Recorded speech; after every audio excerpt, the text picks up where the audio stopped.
Bonjour à tous et bienvenue sur ChessMe pour une nouvelle partie d'échecs. On va jouer contre Sparring 75. Bah écoutez, ça a été un petit peu long, mais on va réussir à jouer. Nouvelle partie. Donc, en essayant d'expliquer un petit peu ce qui se passe.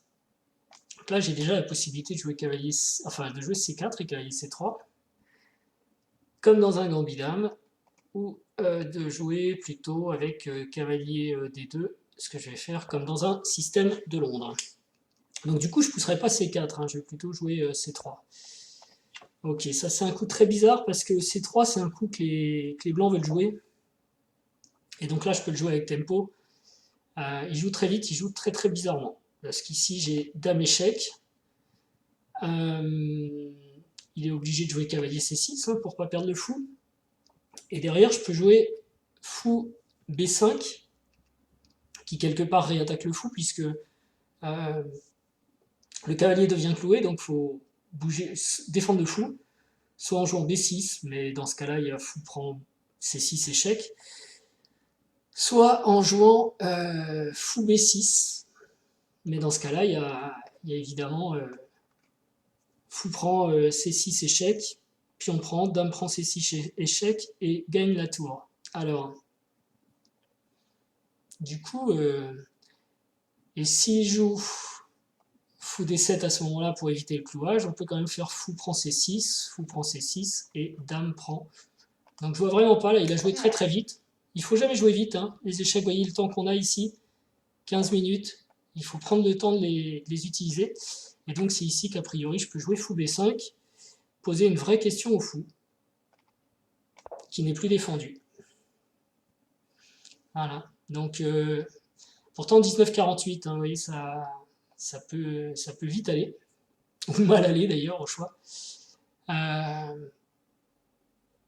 Donc, ou alors il sort du bullet et puis il veut jouer vite, mais je choisis pas les parties que je vous mets en ligne, donc je choisis surtout le moment où j'ai du temps pour enregistrer une partie. Donc à ce moment-là, je me connecte à Internet, je démarre l'enregistrement, et puis le premier joueur qui se présente, je le prends pour jouer. Donc je choisis pas forcément fort joueur, pas fort joueur, c'est le hasard. Et puis ça permet de montrer les coups.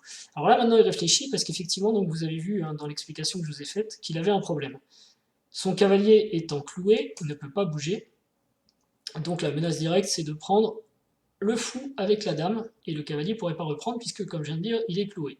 Donc le fou est attaqué en fait maintenant.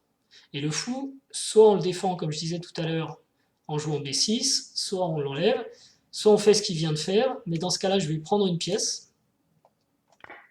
Voilà, et en même temps j'en attaque une autre, donc j'ai gagné une pièce.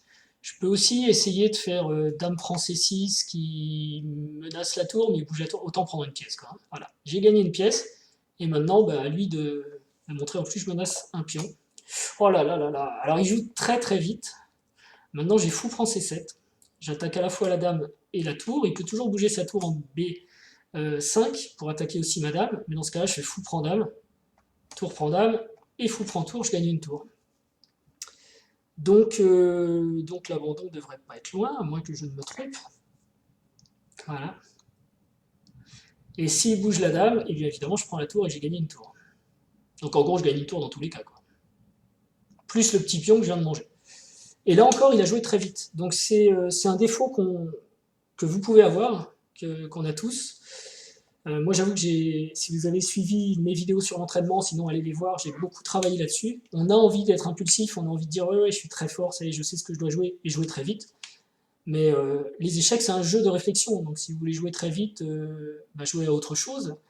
À moins que vous ayez évidemment comme les grands champions une pensée très très rapide, mais en fait ce sont les meilleurs qui font ça, et il faut savoir où on habite, en quelque sorte. Hein.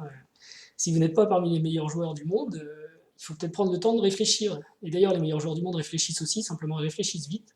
Ils connaissent bien les schémas aussi. Et puis ils se trompent aussi d'ailleurs. Et là, le pire qui puisse arriver, évidemment, c'est que ce joueur se mette à réfléchir 14 minutes. Maintenant que ça ne sert plus à rien en fait. Hein. Donc je disais, les parties, je les prends comme elles viennent. Bon là, je suis tombé sur un joueur très impulsif. Ça a été très court, il vient d'abandonner. Donc pas grand chose à dire.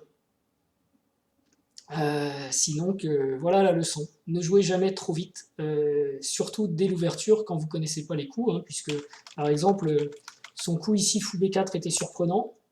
C'est pas quelque chose auquel on s'attend. Donc sur C3, il aurait dû réfléchir, il a joué ça très vite, et ça, c'est un coup perdant.